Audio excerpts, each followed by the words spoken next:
Manuel Losada, andaluz de reconocido prestigio internacional, ha contado siempre con la compañía y el apoyo de su esposa Antonia Friend, tanto en el ámbito familiar como en el profesional, y no podía ser menos en la elaboración de su pregón a la Virgen. En esta ocasión nos abre su corazón por encima de la razón. A muchos de ustedes les resultará conocido el invitado que hoy nos acompaña por su larga trayectoria profesional en el mundo científico, habiendo sido distinguido con el Premio Príncipe de Asturias de Investigación Científica y Técnica en el año 1995. Sin embargo, la temática que hoy le trae a nuestro programa es bien distinta, y es su último trabajo de investigación sobre el pregón de la Inmaculada. ¿Cómo ha surgido esta idea, profesor?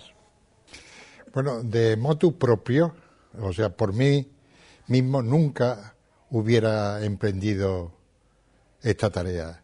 Él superaba completamente a lo que yo consideraba mis posibilidades.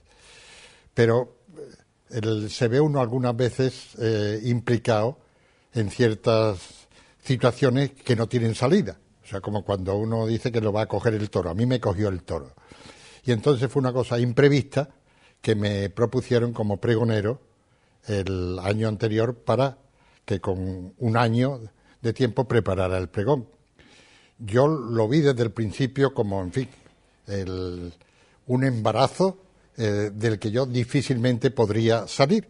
Sin embargo, con la ayuda de Dios y sobre todo yo creo que ha sido de la Virgen María, porque lo que más me impresionó es que yo, desde chico, por haber nacido en Carmona, que la patrona es la Virgen de Gracia, yo, el que estuviera llena de gracia, era algo que me parecía a mí increíble. Llena de gracia. ¿Y eso qué quiere decir? Libre de pecado. Y ese fue el título, de hecho, del pregón. Y la gracia, yo creo que ella, de alguna manera, me la transmitió a mí. Entonces, entre la Virgen y mi mujer, dos mujeres que realmente, una mi madre y la otra mi mujer, fueron las que me llevaron y me condujeron a que hiciera el pregón como lo he hecho. ¿Por qué le ha calado a usted, don Manuel, este trabajo tan profundamente en el que ha invertido casi un año? La gente hoy, tengo casi la certeza de que no piensa, porque vive muy deprisa, y como vive muy deprisa solo piensa en vivir, no puede pensar. Entonces los científicos tenemos esa virtud o ese defecto de pensar una barbaridad. Y las cosas importantes, como decía Sócrates, las cosas importantes o las muy importantes, a ser posible, concentrarlas al máximo y poderlas explicar con toda claridad. Para mí, lo más grandioso que hay para el hombre es primero la creación, o sea, el nacimiento del universo, el hágase la luz, el Big Bang, eso increíble. Después, el hombre, que apareciera la vida, y el hombre, Adán y Eva, o como haya sido, pero en fin, el hecho es que hace unos 50 o 100.000 años aparece el hombre dotado de inteligencia y de conciencia. Son las dos cosas más importantes que puede tener un hombre. La inteligencia para buscar la verdad, y los científicos buscamos la verdad por encima de todo, y después la conciencia para hacer el bien y no hacer el mal. Entonces, que aparezca el hombre con estas dos capacidades, la inteligencia y la conciencia, y que después, hace 2010 años, o 2011, que el Hijo de Dios, el que está en el seno del Padre desde el principio, que nadie puede definir lo que es el principio. San Juan de la Cruz decía, él moraba en el principio y principio no tenía. Él era el mismo principio, por eso de él carecía. El principio de la eternidad no caben en la inteligencia humana. Entonces, que en el principio existiera Dios Padre y existiera Dios Hijo, y que hace 2010 años se encarnara el Hijo de Dios en María, sin obra de varón, claro, eso ella misma fue la primera incrédula. A la Virgen le costó muchísimo trabajo, como a mí, a la hora de escribir el pregón, y ella lo primero que le dice al ángel, ¿cómo va a ser eso si yo no conozco varón? O sea, que la Virgen de tonta no tenía un pelo, tenía una gran inteligencia, y fue la primera que dice, ¿esto cómo puede ser posible? Hoy, a todos nos parece inimaginable, incomprensible, increíble, que pueda nacer el Hijo de Dios en María por obra del Espíritu Santo. Y en eso, el que estuviera llena de gracia es lo que, en cierto modo, tanto su concepción como la encarnación del Hijo de Dios en ella, es lo que realmente es más grandioso respecto, a mi modo de ver, sobre la vida de la Virgen, de ella misma, y sobre lo que es la historia de la humanidad. Profesor, en el pregón nos presenta al Creador del universo y del hombre, a la Virgen María y al Mesías, con profunda admiración y veneración, y también nos habla de la verdad, del bien y de la belleza. Para mí, las dos brújulas que me han guiado a mí en mi vida y que creo que deben de guiar a todo hombre de bien, son la verdad, la búsqueda de la verdad y la práctica del bien. Entonces, en el caso de la Virgen, pues está la gracia, está la belleza. Y después, la Virgen, de alguna manera, lo que nos ha dado a los hombres es esperanza. La esperanza es muy importante. Cuando se tiene confianza, el confiar quiere decir que se tiene fe. Y creer, que de alguna manera, del latín credere, que se da el corazón.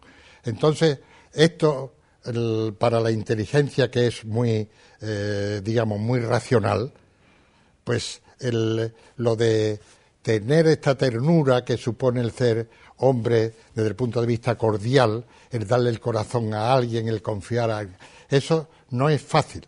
Sin embargo, yo creo que estamos hechos de esta dualidad de razón y de corazón, y el combinar las dos cosas es lo que nos da esperanza.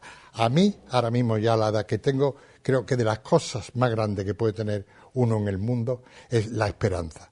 La esperanza, que es lo que el Evangelio, en cierto modo, y en el pregón yo lo retrato, es la muerte de Jesucristo y su resurrección. Usted nos habla también de la muerte y lo hace con una gran familiaridad debido tal vez a todos esos años de investigación. Yo creo que la muerte es algo muy importante en el hombre, porque realmente es algo incuestionable. Hay cosas que se pueden discutir. La muerte no. La muerte es un hecho para todos los humanos. Bueno, también para otros seres vivos, para otros organismos, pero para el hombre es una realidad. Entonces, esta angustia de la muerte es la que llevó a Unamuno a escribir el sentimiento trágico de la vida. ¿Qué hay después de la muerte? Bueno, sabemos que la muerte es un hecho incuestionable, que nos va a llegar a todos. Y entonces tenemos dos alternativas, que son realmente las que hoy predominan. Una, que se acaba todo. Y entonces, sea en el sepulcro pudriéndose uno, o sea en el tanatorio, lleno uno del brillo del fuego, acaba la vida. Y eso deja un vacío tan grande que a muchísima gente le produce verdadera tristeza, verdadera pena.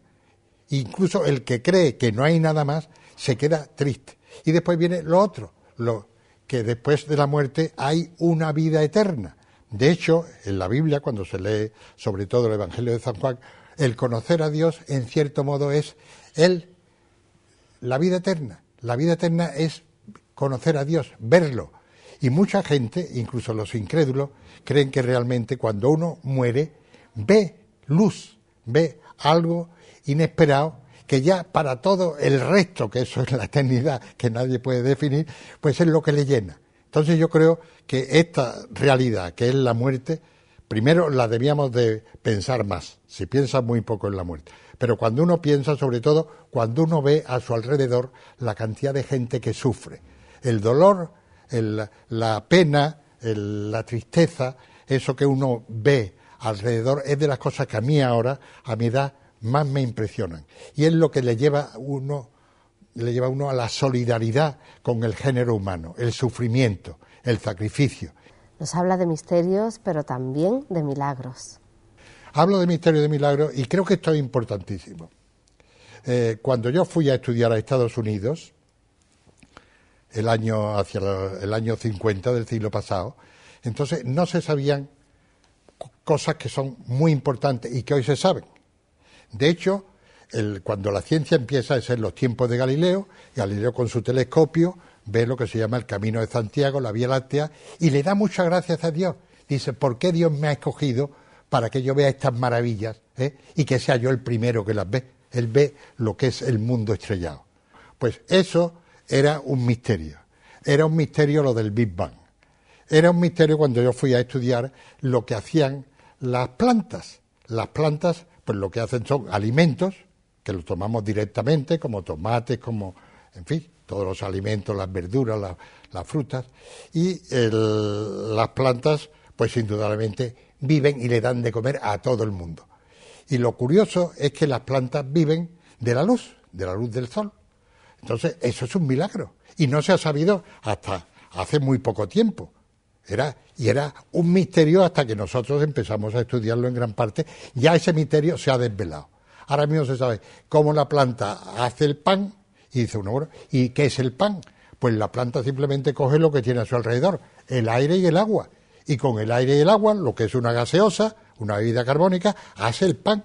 Y dice uno, y eso es indudablemente, era un misterio, ya dejó de ser un misterio, pero sigue siendo un milagro, que con el agua y con el aire se haga el pan y se hace el vino, ¿eh? O sea, el trigo, pues hace el pan, y las vides, las uvas, pues hace después el vino. O sea, que el pan y el vino siguen, cuando uno dice que eso es la luz del sol, que las plantas lo convierten y hacen pan y vino con agua y aire, dicen, esto es casi imposible. Entonces los cristianos tenemos, y yo lo digo en el pregón porque me parece muy interesante, y a mí siempre, claro, el sacramento de la Eucaristía es increíble, el que Jesucristo dijera, esto es mi cuerpo, con el pan, y esta es mi sangre con el vino. Bueno, pues ya uno, cuando sabe que existen esos misterios, que muchos de ellos pues se han aclarado, siguen siendo milagros, pues ahora ya realmente que Jesucristo dijera y que podamos los cristianos creer que en el pan está su cuerpo y que en la sangre, en el vino está su sangre, ¿por qué no? Él lo dijo y de alguna manera él bendijo, le dio las gracias a Dios y lo hacen ahora todos los sacerdotes en la misa, el misterio de la Eucaristía. Es un misterio y indudablemente sigue siendo misterio. O sea que los misterios los científicos van esclareciendo muchos, y siguen siendo milagros. El origen del universo, el Big Bang, eso es un misterio, pero ya los científicos van varios premios Nobel porque se está aclarando ese misterio. Tenemos que seguir aclarando los misterios y tener mucha fe en que podemos llegar a saber muchos misterios y después creer en los milagros, ¿por qué no? O sea, yo ¿por qué no voy a considerar que es un milagro que de una célula nazca un gigante como fue Newton o como fue Einstein o fue Cervantes? Eso es un verdadero milagro. Y las madres lo saben el milagro que de una célula durante 9 meses se esté ahí haciendo una criatura. Está hecha desde la concepción, pero después está en su desarrollo embriológico, se está convirtiendo eso en una criatura. Y después todos somos conscientes de que un niño chico, yo que tengo ahora nietos, cómo aprenden esa facilidad que tienen realmente para realizarse como personas. Todo esto, indudablemente, son milagros. Profesor, muchísimas gracias por acompañarnos y sobre todo compartir este último trabajo de investigación sobre la Inmaculada. Muchas gracias.